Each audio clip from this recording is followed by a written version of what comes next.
שחשוב להגיד ש... כן, אני כתבתי המבוא לקבלה ביפנית. וואו. טוב, אני מדבר באנגלית. So, I appreciate the opportunity to be here today, and I'm deeply grateful to the staff and the fellows of the Department of Jewish Thought of this university. Today I'm going to talk about the formation of the historiography of Sabbeteanism. My purpose is to provide a general map for arguing how Sabbeteanism, including Frankism, has been described and imagined from its inception until recent years. The question I'd like to share with you is whether it is possible to write a history of Sabbeteanism. If it is, how? After Gershom Scholem's monumental monograph, Sabbatean and the Sabbatean movement during his lifetime, there's no comprehensive historiography of Sabbateanism as a scholarly achievement. I personally think a new monograph must be written, but considering various aspects of Sabbatean historiography, this task will require a thorough re-investigation. Sabbateanism has stretched people's imagination from the earliest days, and they have been more interested in its history than the theology and missiology. They include Sabbatean believers, anti-Sabbatean rabbis, and European Christians in the 17th and 18th century, Jewish and non-Jewish novelists, and historians of Wissenschaft des Judentums, and Zionist scholars in 19th and 20th centuries. The relevant literary genres are hagiography, heresiography, polemical tracts against heterodoxy, novels, dramas, historical essays, and scholarly researches. We suppose the true picture of Sabbateanism can be deduced from the historical and theological original texts. We shouldn't lose sight of the importance of such texts, but the reality is slightly different and complicated. The history of Sabbateanism that we know today might not as pure as we assume, but can be seen as a reflection of variegated imaginations and ideological writings of this messianic phenomenon. Do you remember how Gershom Scholem closed his monograph of Sabbatean? Scholem constructs the historiography by collecting various testimonies not only from followers but also from anti-Sabbatean rabbis, examining their validity and consistency and refining them into a most possible chronicle. But at the end of his monograph, Scholem emphasizes the importance of inner legends among the believers. Please take a look at the first quotation in the handout. Number 1. Scholem says, quote, there is a sense in which legend expresses more truth than an accurate enumeration of facts. And the legends surrounding a great man often tell us more about him than historical research ever can.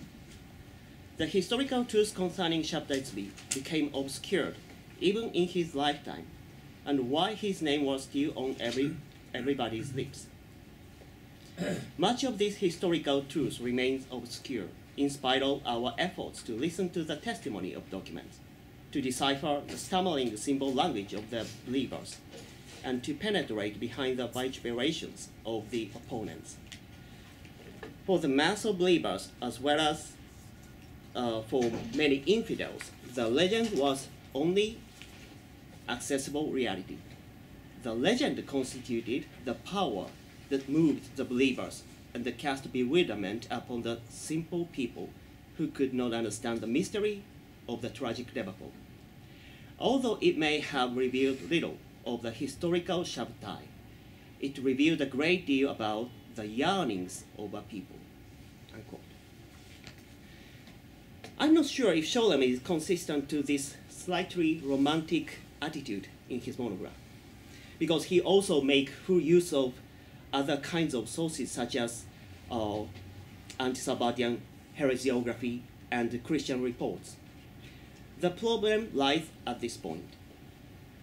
Scholem doesn't take into consideration their polemical strategies or true intentions behind the text. Of course, everybody has his own ideological purpose to write the Chronicle of Sabbetean and Jacob Frank. Legends and an accurate enumeration of facts may not be enough to grasp the reality. Let's begin with hagiography. This is quite a popular genre in the Jewish literature. In the Middle Ages, Kabbalah was the most creative force of this genre, while there are also hagiographical works for Hasidei Ashkenaz and Maimonides. In the 17th century, plethora of embellished stories about Yitzhak Luria were written and later took form of anthology, such as Shibuchei Hari. Shibuchei Habesht is the best known example in the early 19th century. Likewise, we have hagiographical texts of Shabtai Tzvi and his followers. When it comes to its popularity, the Sabbetean hagiography was more widely accepted than the theological tract that required Kabbalistic expertise. According to Nathan of Gaza, whoever speaks of Shibuchei Amira, Amira stands for Shabtai Tzvi, is akin to worker of Marseille Merkaba. So, no wonder several sacred legends remain preserved. The followers recorded popular narrative about Shabtai Tzvi's charisma and Nathan's prophecy, even though the quantity is not as large as those of Hari and Habesht. The Sabbetean hagiography was never compiled into a printed book, but such sacred stories are found in the collection of letters, non-Jewish reports, and even anti-Sabbetean sources. It's not easy to list all the text, but this is a selection of the published work originally from the Jewish side. How can we evaluate or use these texts in writing a chronicle of Shabtai Tzvi? They contain a lot of implausible episodes. It's often very easy to judge them as just a pipe dream of the believers. Sarah, Shabtai Tzvi's third wife, is a good case in point. She is one of the strangest protagonists. Every kind of sources reports her extraordinary profiles, which are sometimes very different from each other. But scholars tend to extract Sarah's biography from these sources by combining common elements. She was born in Poland and brought up by Christians, declared a future marriage to the Messiah, and wandered around Europe until she met Shabtai Tzvi in Egypt. Indeed, this might be one of the best ways to reconstruct historical Sarah, but I think it's necessary to pay more attention to the context and the background of the hagiographical text. For example, the text quoted in the handout, number 2, was written after Shabtai Tzvi's death by Baruch Ovaretzo, who always underlined Shabtai Tzvi's Jewishness rather than his conversion to Islam. And also, in the case of Sarah, what counts is not her life, but her loyalty to Jewishness as the Messiah's wife. She left the Christian life of her own will, refused to receive money, and chose to get married, Shabtai Tzvi. So, while praising Sarah's way of life, the author, Baruch Ovaretzo, praises Shabtai Tzvi. Therefore, this hagiographical text is better to be used as an evidence that there were people who wanted to admire Shabtai Tzvi's devotion to Judaism apologetically, not as a historical source about Sarah. Sarah's part was probably created based on a prevailing rumor. I think this textual approach should be more effectively applied to the Sabbetean hagiography in general to avoid dealing with text without considering their backgrounds. I move on to the heresiography of Sabbeteanism. This is a literary genre of condemnation against heretical people within a certain group. The purpose is elimination and purification. As to Sabbeteanism, we know rabbis Jacob Saspotas, Moses Haggis, and Jacob Emden, and others. Each of them collected rumors, letters, and threats written by alleged Sabbetean followers, categorizing them in a single heretical genealogy. This is a common polemical strategy of heresiographers, since Gnosticism was attacked by the Church Fathers. Here I take Rabbi Jacob Emden as a representative of Sabbetean heresiographer. Emden was born in 1697, so he belonged to the second generation of the Sabbetean affairs. He had no public position as rabbi, unfortunately, but did have his own printing house and published several anti-Sabbetean polemical books, from which we can learn a lot of things about the contemporary Sabbetean teachings and controversies. One of Emden's important writings is Torat HaKenaut, published in 1752. This book served as a good example of the polemical strategy. One of the main targets is Rabbi Jonathan Eibishitz, who was accused of being Sabbetean. But instead of rushing to attack Eibishitz and other alleged Sabbeteans immediately, Emden opened the book with Shabtai Tzvi's biography. He was the first antagonist that put Eibishitz and Shabtai Tzvi side by side in a single book. That's how the readers of this book can see the continuity of heretics. He made it possible by putting different biographies of Shabtai Tzvi at the beginning of the book. These are the sources which were available to Emden. However, what Emden did was not just copy and paste. For example, Kennan's report, the second one, reflects contemporary hagiographical stories very clearly. He basically denounces Shabtai Tzvi as a false messiah, but quotes what he read or heard faithfully, which makes his report look even favorable to Shabtai Tzvi in places. Nevertheless, Emden boldly erases such good things about Shabtai Tzvi and rewrote the original text as it sounds harshly hostile.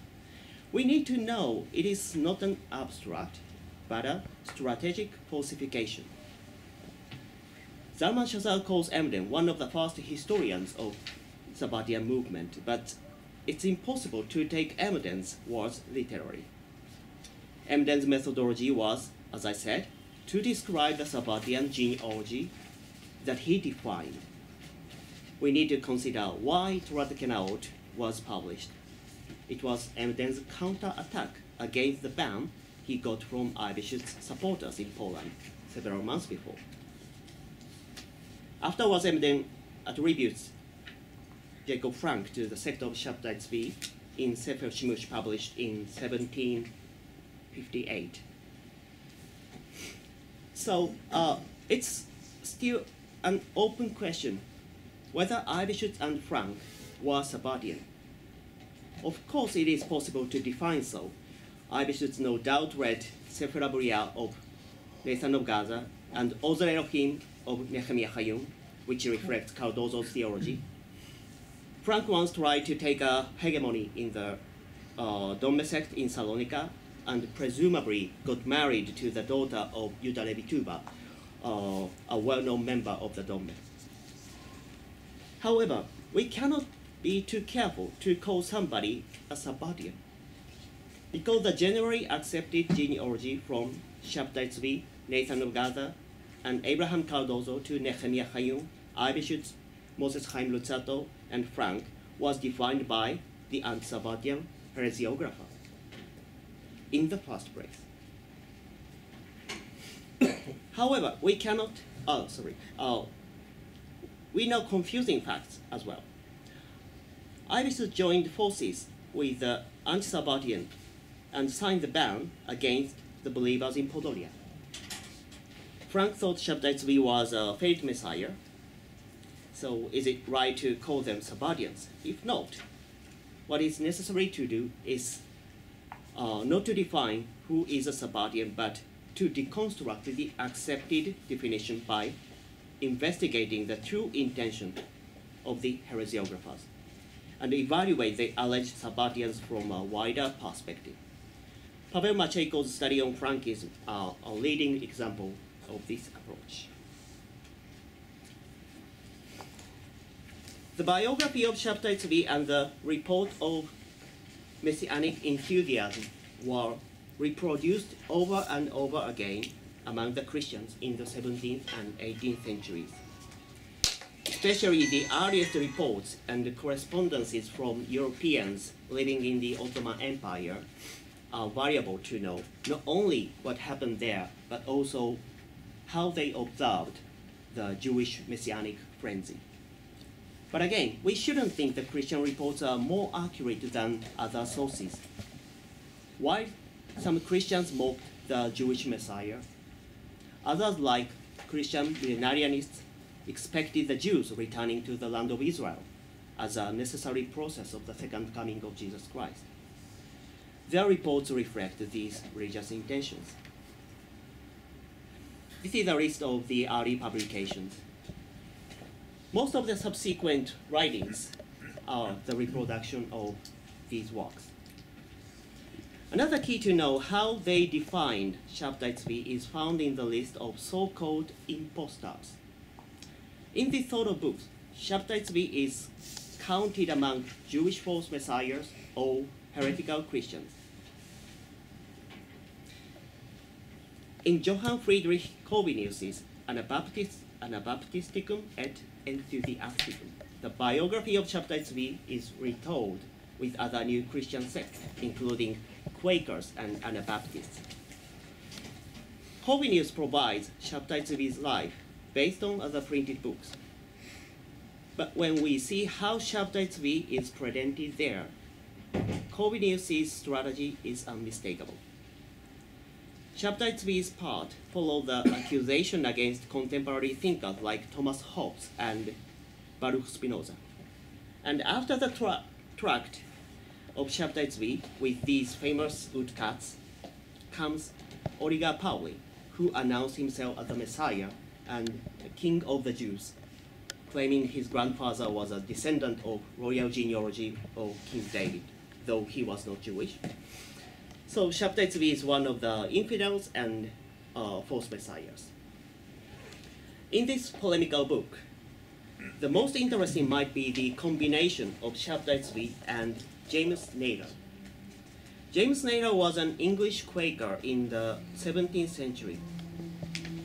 In 1656, he entered Bristol riding on a donkey as Jesus did in Jerusalem. Afterwards, he was convicted of blasphemy. Under the title of Die großen Erzbetrüger, the Great Arch Impostors, there is a covered table written Monarchia Nova, the new monarchy, on which you can see a crown and swords symbolizing sovereignty on earth. As Michael Hyde argues in his article, the Jewish Quaker Christian perceptions of Shabtai Tzvi as an enthusiast, quote, "In the eyes of conservative Lutherans like Corvinus, Shabtai Tzvi was seen, together with the Anabaptists, Quakers, Pietists, and even more new philosophers, as a serious danger to the religious as well as the socio-political order," unquote. I'd like to add another explanation to Michael Hyde. Corvinus's criticism was not only because of his enemies' heterodoxy, but also they were accused of the similarity to Jews in their customs. And we can learn from a contemporary lexicon that Anabaptists were actually called Sabbeteans. Let's take a look at the handout. Quotation is number 3.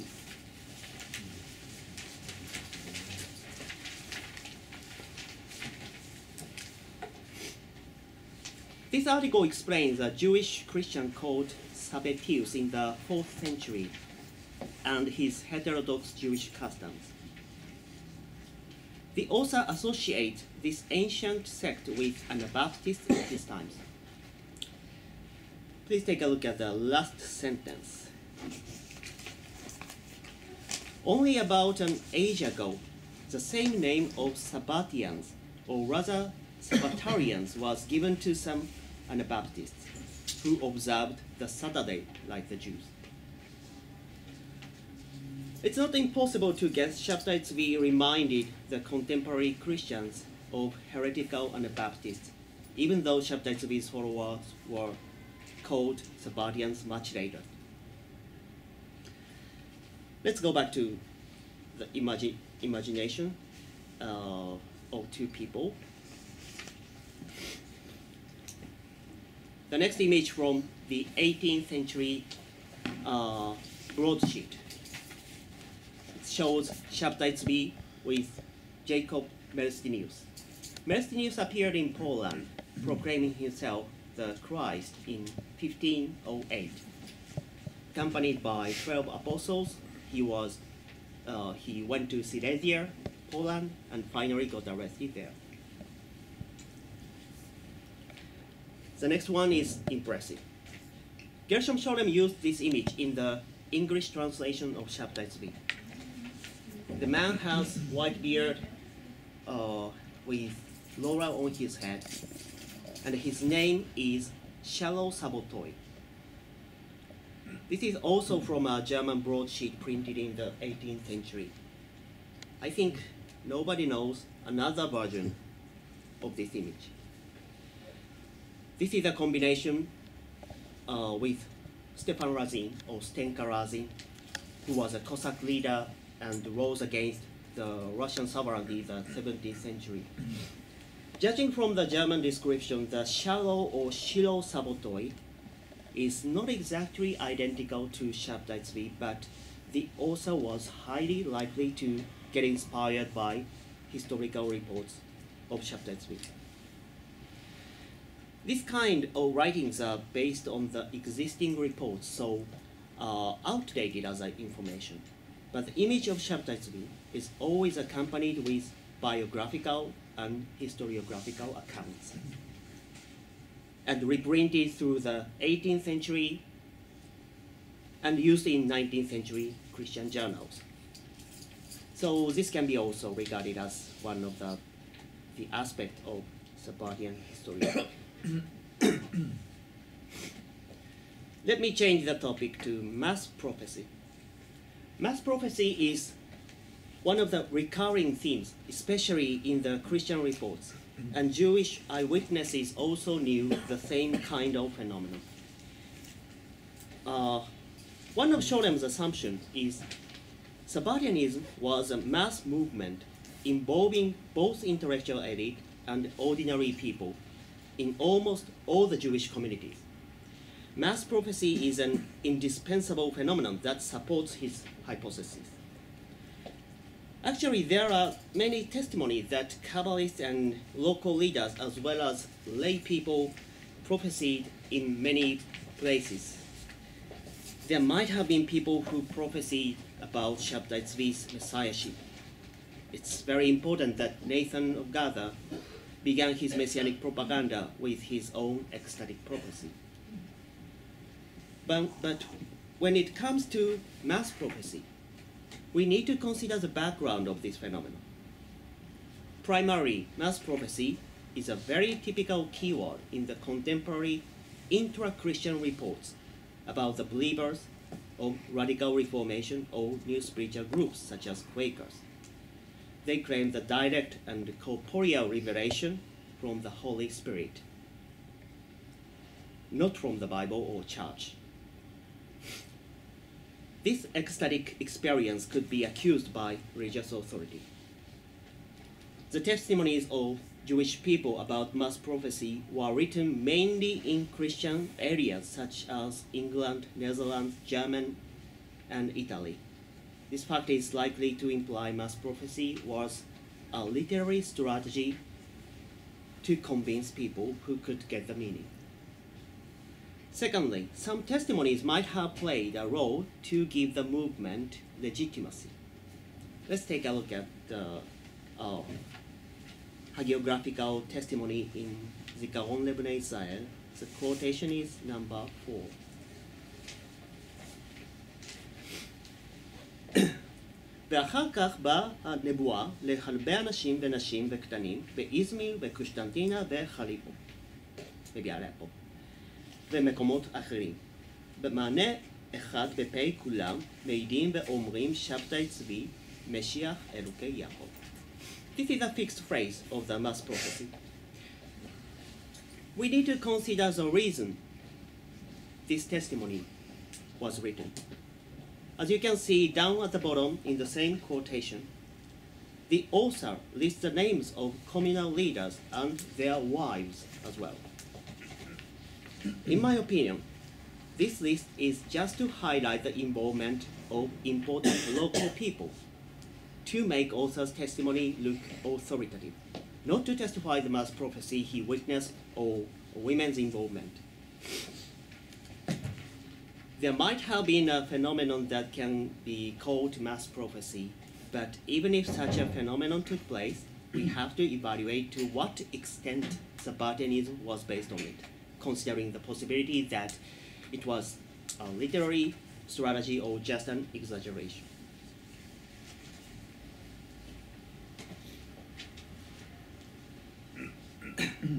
We move on to the 19th century. You'll be surprised if you know how many novels, dramas, and poems were composed inspired by Shabtai Tzvi. Sabbeteanism was a popular subject in the 19th and 20th century. If drama could be categorized as literature, the first echo of Sabbeteanism in this genre dates back to the very beginning of Sabbeteanism. Eszeki Esteban, a Hungarian pastor and playwright, wrote Jesus Messias, which was performed as early as 1667. I couldn't find the script of this drama, but it seems Shabtai Tzvi appears as a false messiah in this play, contrasted with their true messiah, Jesus Christ. Gershom Scholem wrote down a question about this play on a piece of paper. You can see his short note in the handout number 5. This drama cannot be a pure entertainment, but a polemical and pedagogical drama for the local Christians. But this fact implies there is no dividing line between literature and polemics at this stage.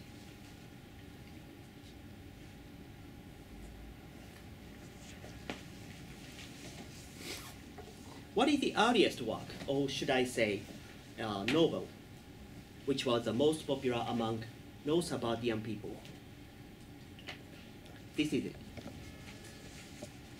This anonymous book was first printed under the title of Sipur Haramot Ketzaflau in 1814 by Israel Yafe, who published Shibukei Habesht the following year.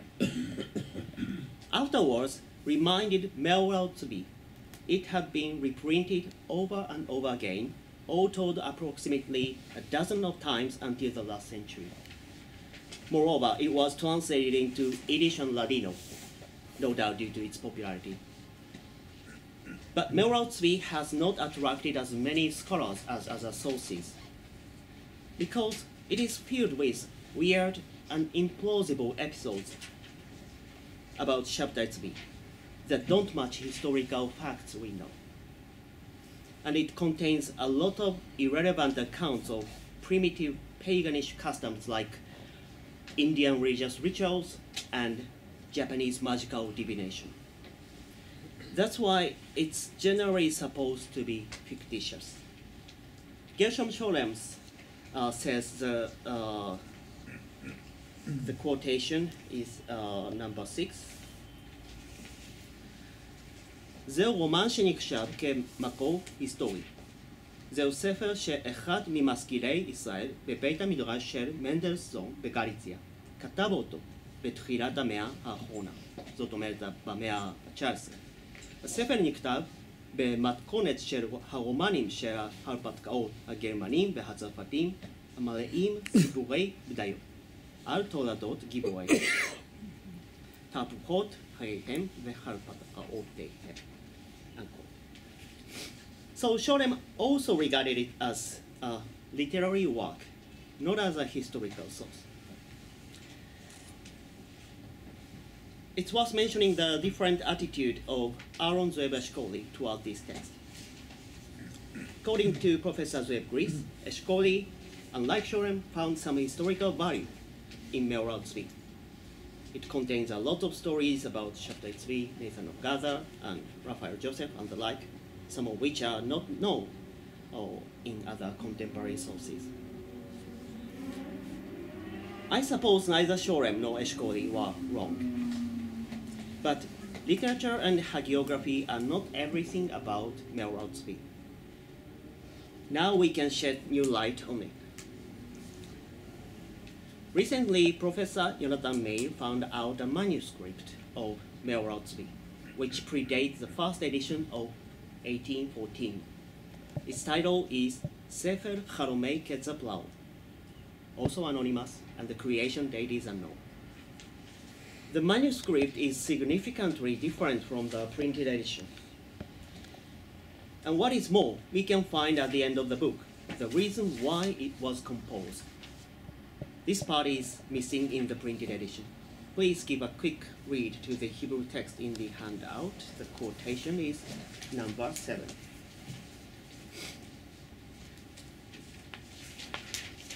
I don't read it. Two people give different opinions about Sabbeteans. The seller of this book is insisting they should have the Sabbeteans and expel them altogether from among the Jewish people to Khorasan, which is a geographical appellation of Persia or Central Asia, so that they could not come back again. On the other hand, the printer of this book is saying what they can do is to hide this book and wait for them repenting and coming back again to praise God at the end of the days, looking forward to a happy ending. We cannot identify the seller, and the printer is not likely to be Israeli Affect. Anyhow, whichever proposal might be better, their purpose was not make this book a blockbuster. Sabbeteanism was absolutely an actual ongoing program for them to deal with properly. We need to be reminded that the Sabbetean controversies was not over yet in the early 19th century. For example, in 1800, Rabbi Eleazar Fleckless and Maskil Rabbi Baruch Yateless denounced Frankist influence on the Jewish community in Prague. Therefore, we cannot assume that Me'orah Tzvi is a literary work or hagiography in the fresh sense of the word. It's a kind of mishmash of different sources, different editors, and different literary strategies. The polemical intention also should be taken into consideration in order to know what this text exactly is.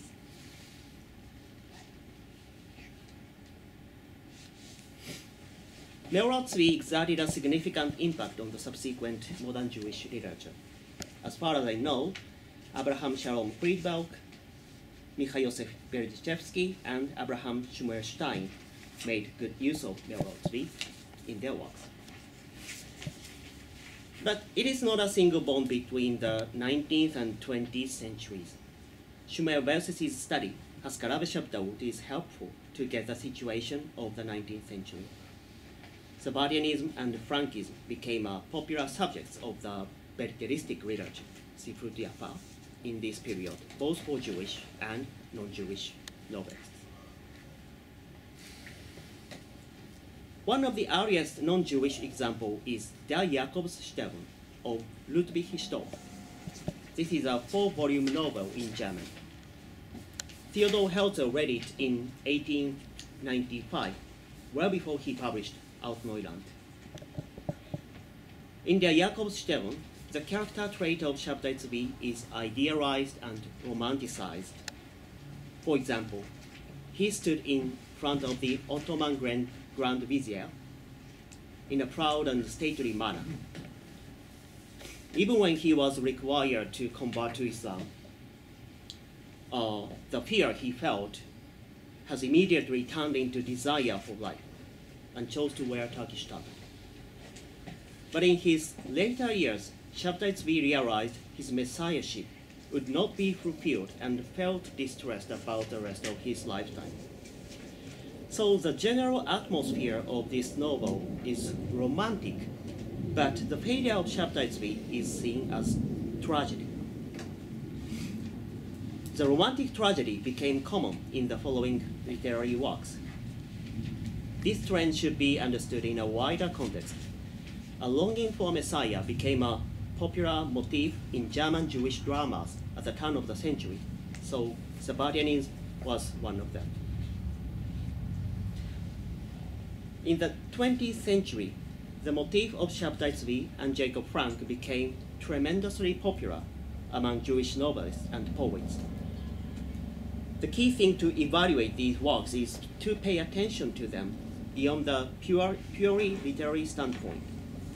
Each of them reflected author's ideology and identity. For example, Uri Tzvi Greenberg, Itzhak Bashevis Zingel, and Shai Agnon are important among them. One of the most remarkable phenomena in the 20th century is the Jewish nationalistic interpretation of Sabbeteanism. Theodor Herzl published Alt Neuland in 1902.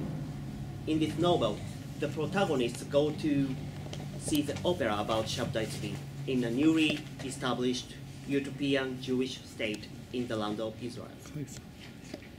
They think Shabtai Tzvi is appropriate for the opera performed in the new Jewish state. But Herzl is not a single case. Joseph Castine wrote a historical essay, Shabtai Tzvi, der Messias von Israel, in 1930, where not a single hostile criticism against Shabtai Tzvi can be found. Castine was an enthusiastic Zionist and emigrated to land of Israel later. The imaginative association between Sabbeteanism and Zionism took shape in the early 20th century. We cannot deny this association between the two phenomena had a certain impact on the Jewish intellectuals and scholars of the new generation, such as Zalman Shazal and Gershom Scholem. I'll come back to them later. Here, it is necessary to point out possible influence on novelists from scholarly works. It is very interesting to see Castine's bibliography, for example. He refers to Me'orah Tzvi and 17th century Christian reports and also to the historical studies of Gretz, Dugnov, and Shazal. As a result, his Shabtai Tzvi is not exactly a novel, but can be called a historical essay. A more interesting case is Itzhak Bashevis Zingel. He wrote a historical novel about Frankism, Der Zindiger Moshiach, in 1935 for installments in a Yiddish newspaper, Vorwärts. Zingel read the relevant literature about Shabtai Tzvi and Jacob Frank while preparing his new novel. According to René Schmerok, quote, "The completed novel contains obvious traces of a Polish book about Frank and the Frankists written by Alexander Kraushaw, in addition to its drawing from Heinrich Gretz, Heinrich Gretz's account of Frank in German, and even made Balaban's Hebrew book, published in 1934 in Tel Aviv." This work is basically a pastiche, concocted at times with great skill, of the main published sources about Jacob Frank and his sect, unquote. Interestingly, Singer felt this novel was a failure. And the reason is, to his own opinion, too much dependence on the historical sources. I'm supposed to argue how the popular image of Sabbateanism had impact on the scholarly researches, but I won't go further in this point. For the most part, the historians of this generation didn't refer to this sort of literature, although romantic and nationalistic interpretation can be found, for example, in Zalman Shazal's articles. In this context, maybe David Biale's article, Chapter 3 and the Seduction of Jewish Orientalism, is worth mentioning. Biale points out there was an implicit Orientalist tendency in the literature dealing with Chapter 3.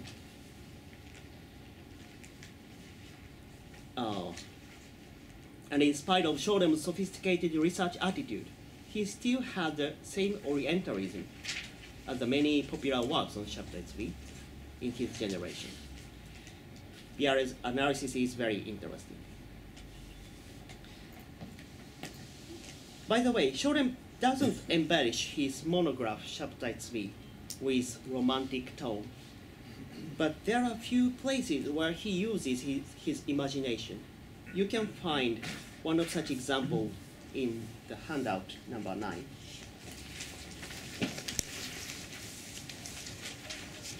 Scholem knows this episode is not based on the historical fact, but you can see his beautiful imagination here.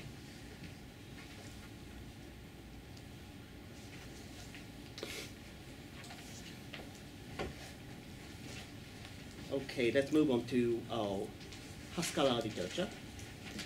This is relevant to the modern literature and scholarly researches. I'll make it a short remark of masculine's perception of Sabbateanism.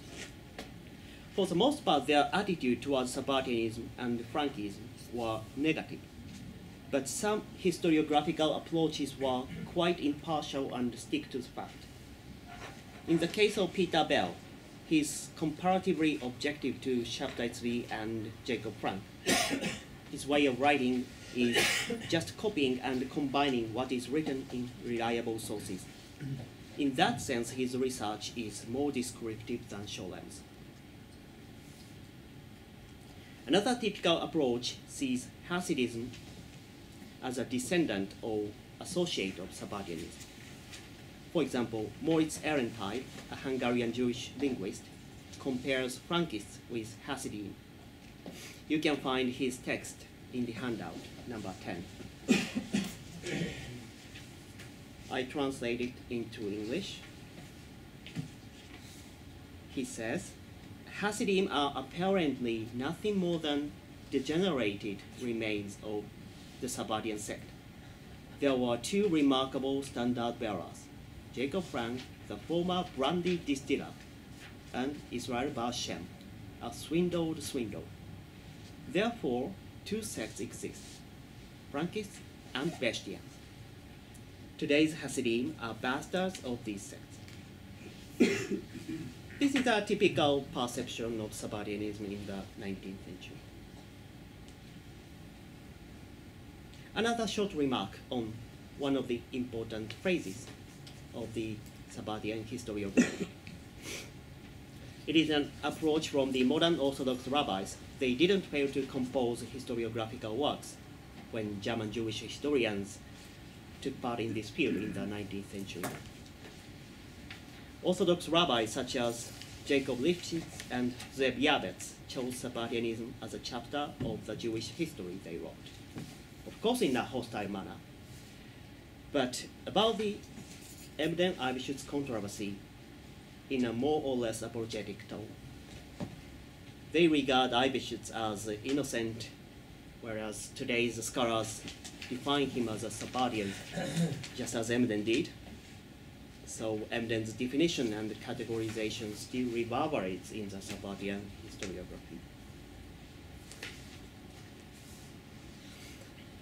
The dividing lines among fictions, opinion journalism, and historical researches about Sabbeteanism and Frankism were obscure in the 19th century. But I think there is no objection if I take Peter Bell as an example of the earliest historiographer. The chapter of Chapter 3 amounts to over 100 pages in his book about Jewish sects and esoteric groups, which was printed in 1823. Isaac Marx Jost argues about Chapter 3 in Geschichte der Israeliten in 1828. In 1830, non-Jewish historiography of the Ottoman Empire dealt with Sabbeteanism. This is Geschichte des Osmanischen Reiches. It's obvious from these examples, the academic historiography sprouted in the first third of the 19th century. In the second half of the century, more extensive historical researches appeared. Isaac Marx Jost, Geschichte der Judentums und seiner Sekten, and Heinrich Grätz, Frank und die Frankisten. But the popular image of Chapter 3 and Jacob Frank derived from literary works was still dominant in this period. So Grätz deplores the popularity of romantic novels about Jacob Frank in his monograph. You can find the text in the handout, number 11. I translate into English. I performed this duty without mercy against a man who died 80 years ago. He was convicted both on Jewish and Catholic side as a dangerous renegade in his lifetime. But very recently, he has been venerated as a protagonist of novels from several sides. Jacob Frank, whose vulgarity and swindle are well documented, became formally glorified in the very popular Garten Love in 1865, under the title of Der Heilige Hell. The most recent writers who remind the present generation about the forgotten Heilige Hell of Offenbach in a romantic sparkle are ignorant that historically approved documents are available and printed, and label their mysterious protagonist as a vulgar renegade and wanderer. He made a unique Jewish sect and recruited followers by sensational bluff. Gartenlaube is a sort of popular magazine. Apart from their Heilige Hell, Grätz accused other fictions of their misleading descriptions about Jacob Frank. Grätz doesn't analyze the reason, but it's obvious why Frank was that popular. It was not just for fun, but even Jewish authors intended to present Frank as a protagonist who had embraced Christianity to be assimilated in the Polish society, abandoning the anachronistic value of Judaism.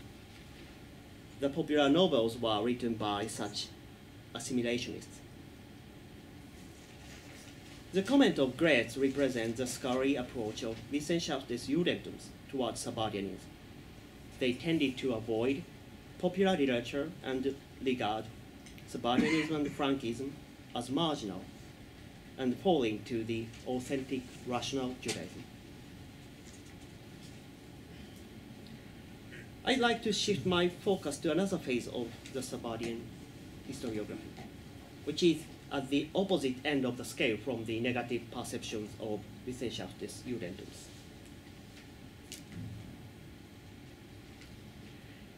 It is Zionist historians' approach to Sabbeteanism. The most prominent among them are Itzhak Ben-Zvi, Zalman Shazal, and Gershom Scholem. Ben-Zvi and Shazal served as the second and third president of the State of Israel, while both of them were engaged in the historical studies of Sabbeteanism. Especially for them, the significance of this messianic phenomenon was understood in the context of Zionism. Scholem is more important here because his historiography still has a large impact on the understanding of Sabbateanism, even though some of his critical hypotheses have been refuted. Scholem never states Sabbateanism is a harbinger of Zionism, but he emphasizes the significance of the nationalistic outlook on Sabbateanism in his famous essay, Mitzvah Haba Be'avera, in 1937. There are two distinctive quotations in the handout. Oh, number 12. This essay is not so-called historiography. Its focus is on the post-conversion period, and Scholem provides his unique interpretation on the development. The approach is very different from his monograph Sabbetean, published in 1957. From Mitzvah Haba Be'avera to Sabbetean, there are 20 years span. How and when did Scholem take on the comprehensive Sabbatean historiography? Let's refer to Jacob Dweck's new introduction to Sabbetean. Dweck describes Zalman Schocken's backing for Scholem. Quote, Scholem and Schocken began to discuss a possible book on Sabbateanism. Scholem had decided to offer a course at the Hebrew University on Sabbateanism in 1939. And at this stage, they planned for a book based on Scholem's lecture notes for the course. Unquote. Afterwards, around 1942, Scholem changed his mind. And it was for some reason, but finally he decided to publish the monograph in Beryl Katznelson's new publishing house, Amorbet. It's worth reading Dweck's fascinating introduction if you are interested in how Schocken got upset to that. By the way, what has become of Scholem's lecture notes in 1939? There is a course called Toradot Tenua Sabbatean in the course catalog of the year Tafshin, that is from 39 to 40. The whereabout of the lecture note have been unknown until today, but the other day, the entire script of Scholem's lecture was discovered in the Schocken library. This is an amazing discovery. You can hear the vibrant voice of Scholem explaining the ongoing researches by his students, Tishby, Wilczybski, and Perlmutter. His nationalistic outlook on Sabbateanism still remains there. Among others, the outline of the monograph of Sabbatean is already presented in this lecture. In other words, Scholem offered a clear layout of the monograph in the course of Toradot Tenua Sabbatean as early as in 1939 to 40, well before publishing Sabbatean. The importance of this lecture is indubitable to know Scholem's program for the study of Sabbateanism. Professor Jonathan Meir and I are currently working on it. I have outlined the formation of the Sabbatean historiography. This map must be explored more widely and deeply. Let me ask again if it's possible to write a history of Sabbateanism. I think it is, but we need more than just references to the recent scholarly contributions. The next historiographical book will be required to dismantle the conventional and monolithic definition of Sabbateanism. The influence of Kabbalah, prophecy, millenarianism, and social aspects need to be thoroughly evaluated. Every kind of literary strategy needs to be taken into consideration. How people observed Sabbateanism will be much more important than what happened. In other words, only a radical change of our perspective can reveal more real Sabbateanism. Thank you very much.